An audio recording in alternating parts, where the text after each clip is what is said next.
Hi, welcome back to my channel. I'm Nikki and I'm Sew&Snip. Right, it's been a couple of weeks since I did a Friday sews. I think I said in the last one that my husband had had a hospital procedure, and then so he had recovery time, so I was having to be busy doing lots of things. And also last week I was babysitting and dog sitting, so I had to do the school pickup run a couple of days for my two eldest grandchildren. Not that I actually had to pick them up, I just had to be at home for them to come home. And then I have my youngest granddaughter, who's just coming up too. I had her for a couple of days while my daughter and her husband took my grandson away. So yes, I had her and the French Bulldog, which is my daughter's dog there. So yeah, didn't get any sewing done because I wasn't at home a lot of the time.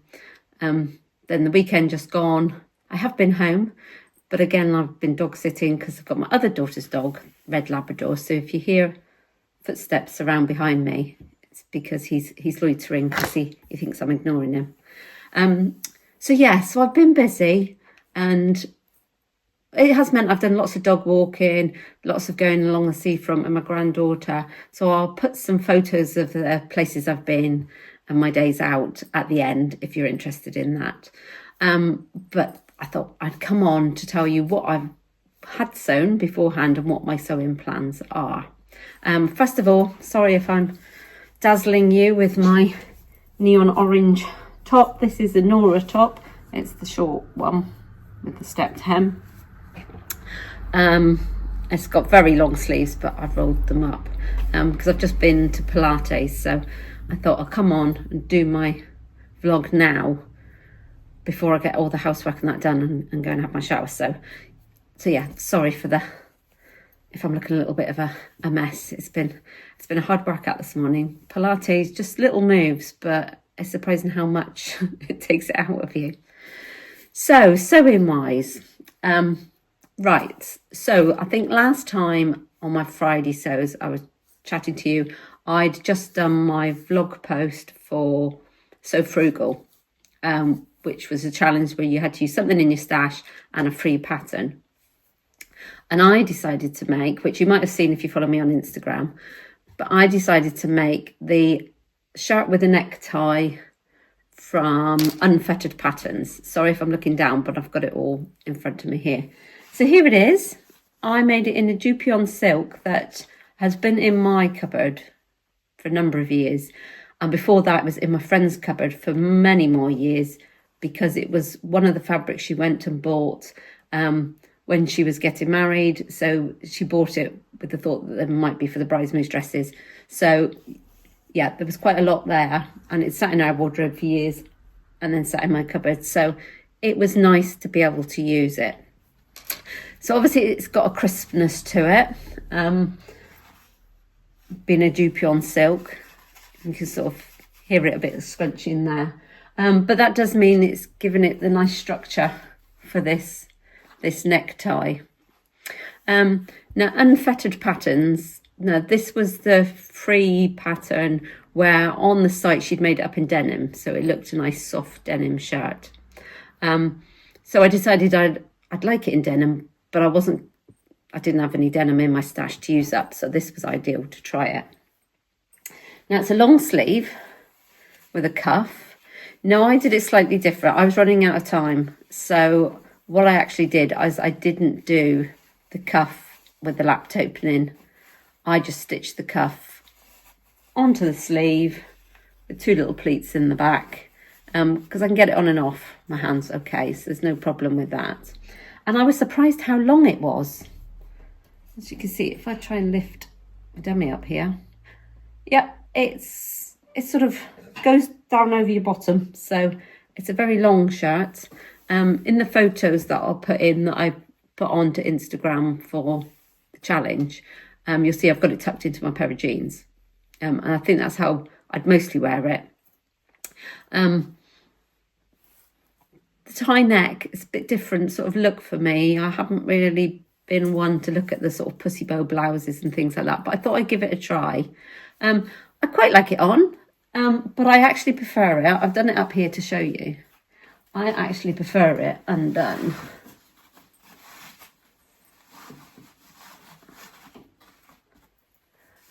With the open neck. Now, obviously it's a bit crumpled now, but with the construction, I'll try and bring her down a bit so you can get to see better.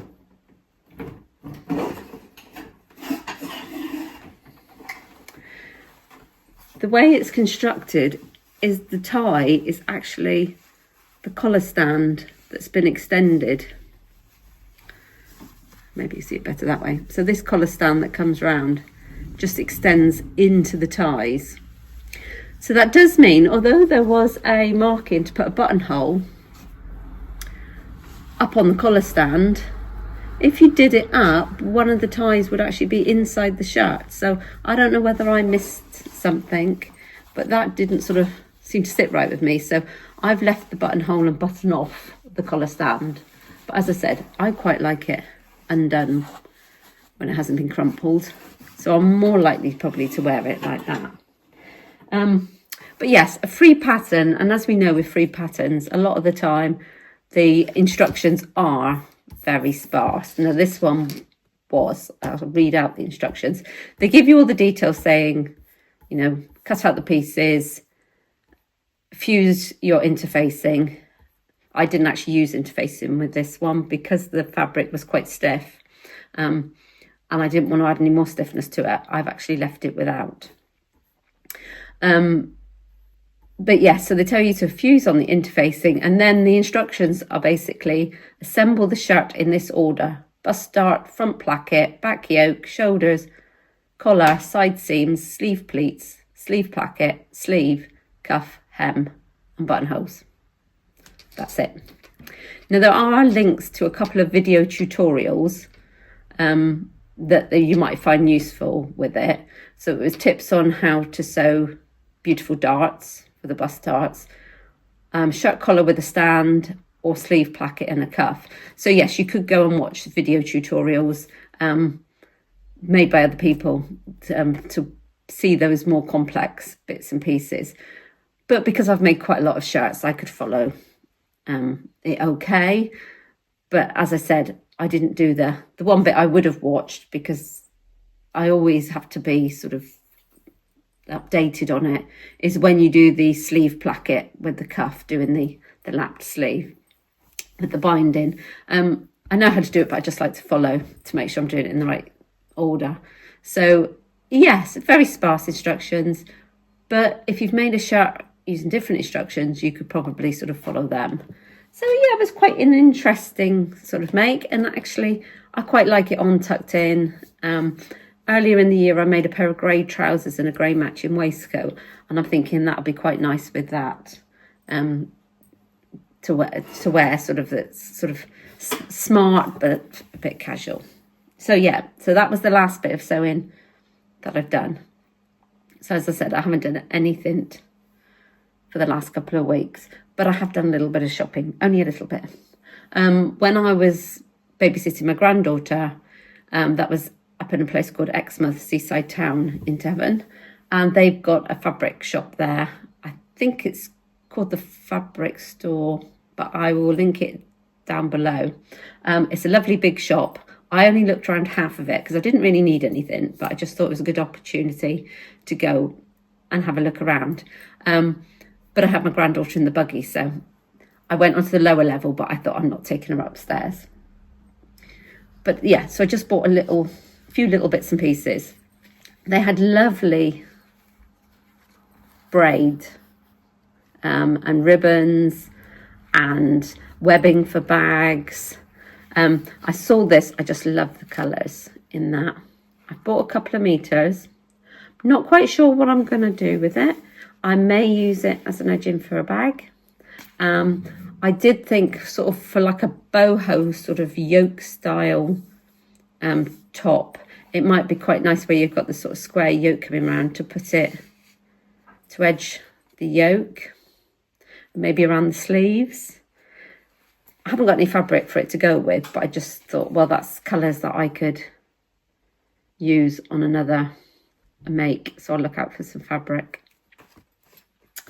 And then I bought a few different webbings because they had the nice selection.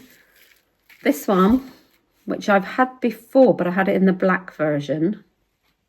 So I thought that's quite nice with the sort of beigey colour on the outside and the bronze glitter. And then I bought a silvery webbing. As you can just see, it's a bit metallic looking there. And then a plain cotton webbing. Now this one I bought with a project in mind. Those I just bought them because I like the look of them. And I thought they're good to have in my stash because I want to make a few more bags. But this one, I'm going to make the duffel bag by Ellie and Mac Patterns. I've just become an ambassador for them as well. So we've had to pick one of their new patterns that we'd like to make. So I will put a link and a photo in here of the bag. So I'm making the day-to-day duffel bag from Ellie and Mac. Now this is a duffel bag that's got lots of pockets, so you could colour block on it and use different fabrics to use up different fabrics to make it. It does it in small, medium and large. I think I'm making the large one. And I just saw this canvas, which obviously is sort of a camouflage print style, and I thought that'd be quite nice because then my husband would quite happily use it as well as myself. So I bought that webbing to go with that because I thought it was quite a good match for this one. And then you can optional piping for it. So I bought some ready covered piping to put some cream edging around it. And I've got lots of different continuous zips, so I thought they'll probably be all right for it. So yeah, so that's all the purchases I've made. Let me pop that down out the way. So having not sewn for a couple of weeks, I have felt that, you know, I want to get on and start something. So I have cut out some of my animal print denim. I've decided to make the Lander pants by True Bias. Now I'm making the cropped ones, which you can see here. I've not made a lot of crop trousers before. I've made the white and gold ones last year, last year, and I enjoyed wearing them on holiday. So I thought, right, I want some jeans with this. So I've enjoyed wearing my Lander pants the last couple of months because they were packed away for ages and I just didn't pick them for some reason, and then dug them out, and I've lived in them basically most of the time since then. So I thought, right, I'm going to make another pair of them, so I'm making it in that one. So that's cut out, and hopefully the next 2 weeks, because it's school holidays here for the Easter holidays, I will be working and I will be popping and seeing the grandchildren, but I thought I can get bits done in small increments. And obviously things like this, you know, you can do the pockets at one point and then the button fly at another. So it's something that I can work on step by step over the next couple of weeks. So apart from that, my other plans are for other challenges. As I said, this was for the Sew Frugal challenge. So the next challenge that's coming up this month that I like to join in with is the Sew April blouse. Now this is being run by Tamlin from Sewn on the Tyne and Gabrielle from Cloth Edit. So this challenge is running from the 1st to the 30th of April, and basically you make a blouse.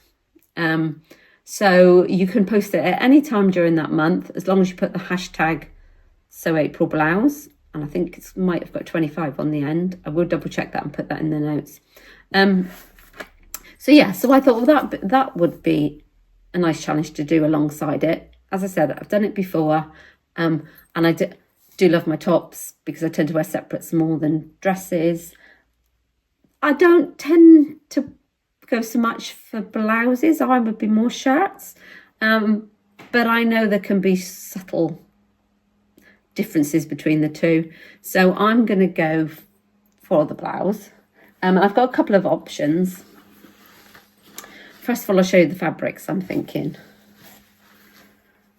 So I've got 1.5 meters of this lovely crepe.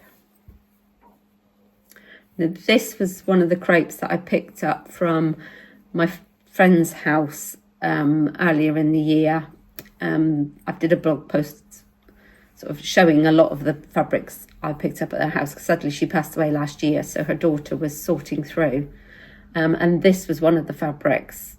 I just thought it was such gorgeous colours, and it's got a lovely drape in it. So I've got 1.5 meters of that one. Then I've got this, sorry, this is a bit crumpled because it's just been washed.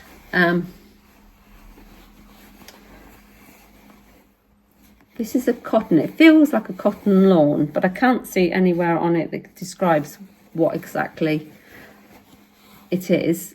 But it's just got these lovely little, you see the little birds and the blossoms. And I think that's a lovely colour. Sorry, it's gone a bit dark now. The sun must have just moved around.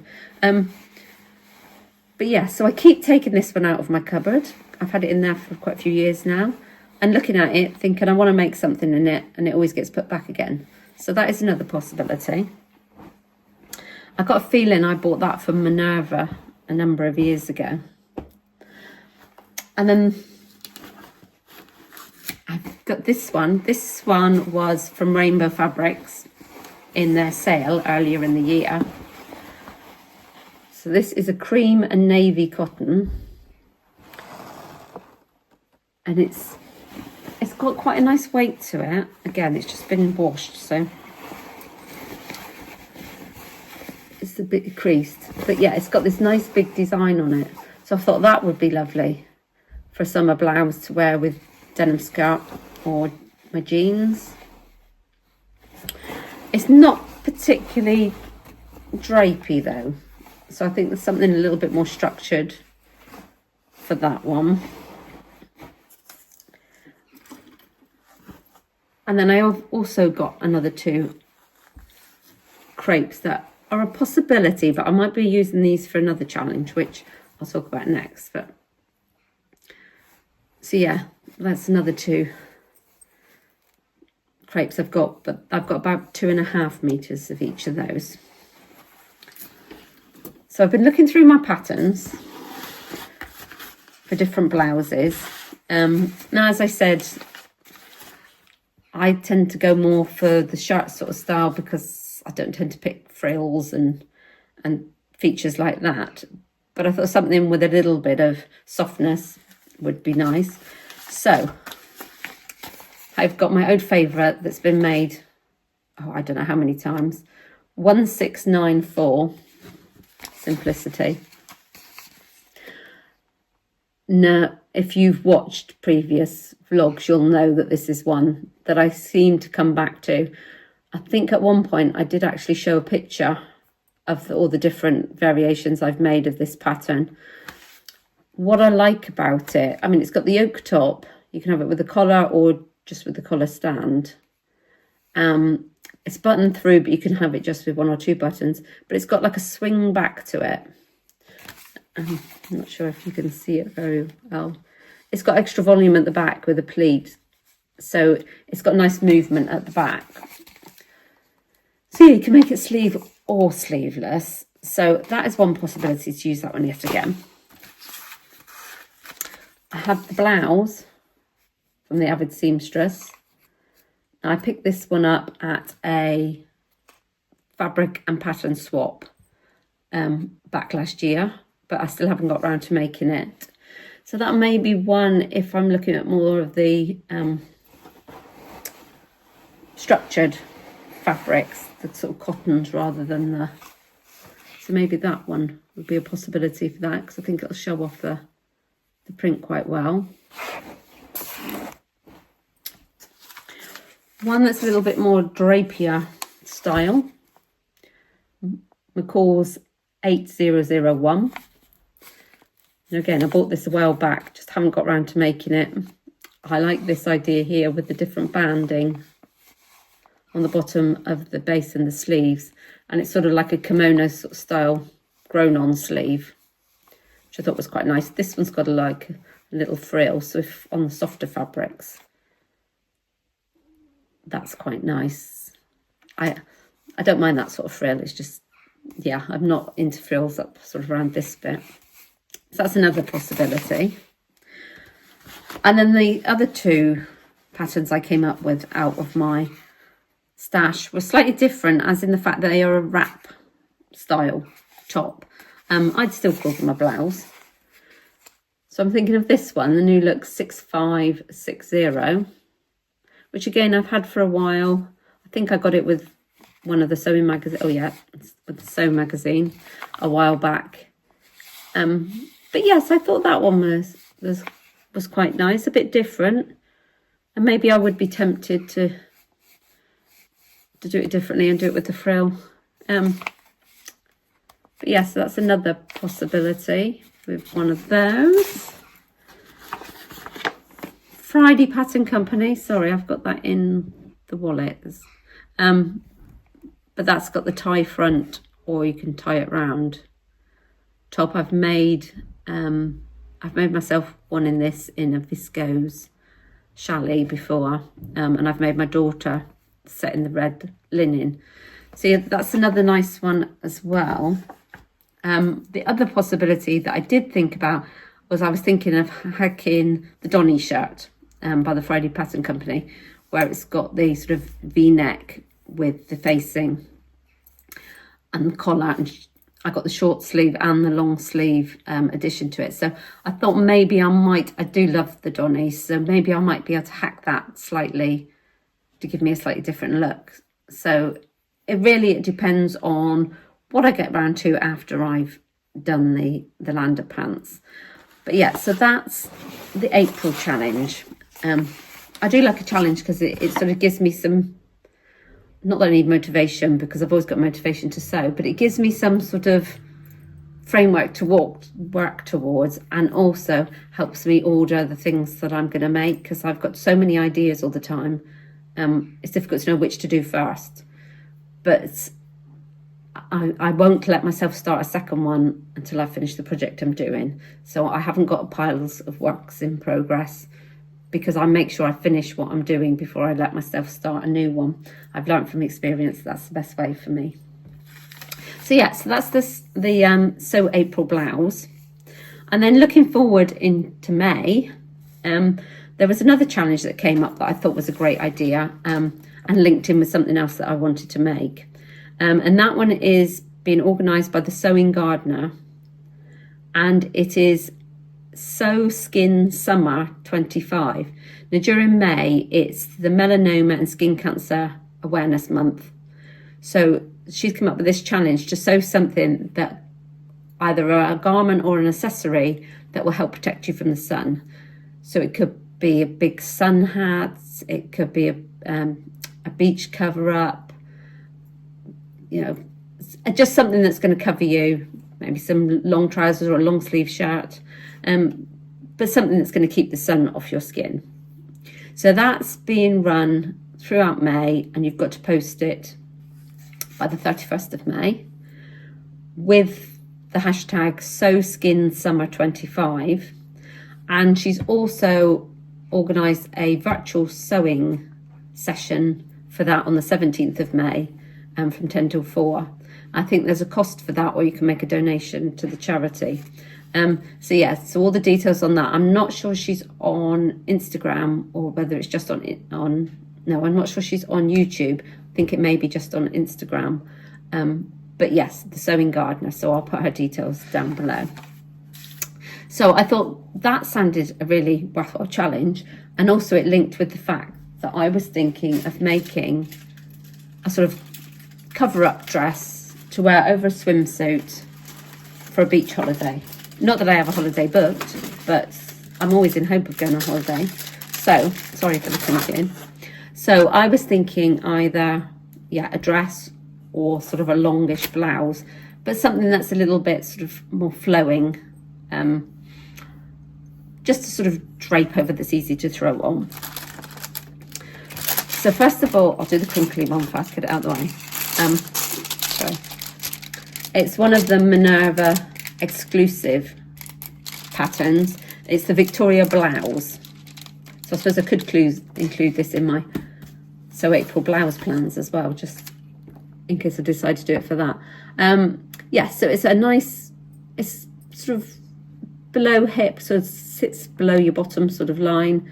Long line blouse with a grown on sleeve. It's got a little pleat at the front, which sort of folds over, makes it look like it's sort of got an opening there, and it's slightly longer at the back than the front. Now, I've made this before as a gift to my mum, and I put it on after I'd made it for her, and actually I did like it on myself, so that's a possibility. I thought it's quite nice and loose because it's got this grown on sleeve. It's almost like a bat wing, so it gives that nice loose airy feel over a swimsuit. I thought would be quite nice. Let me put it down there out of the way. So yes, so that's one possibility.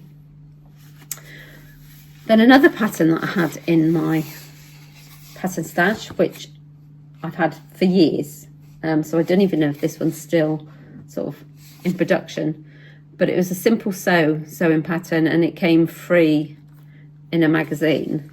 But yes, the kimono wrap dress. So it's a full sort of wrap around with an extra tie belt. So I thought that would be quite nice. You could sort of just wrap it round and tie it, just leave it open. So yeah, that's another possibility. Or the final plan, which you may remember me talking about this before, was the Roscoe.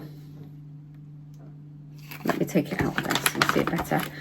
Now, I've made the Roscoe blouse a number of times. I might have even been wearing one in my last Friday sews. Can't remember now.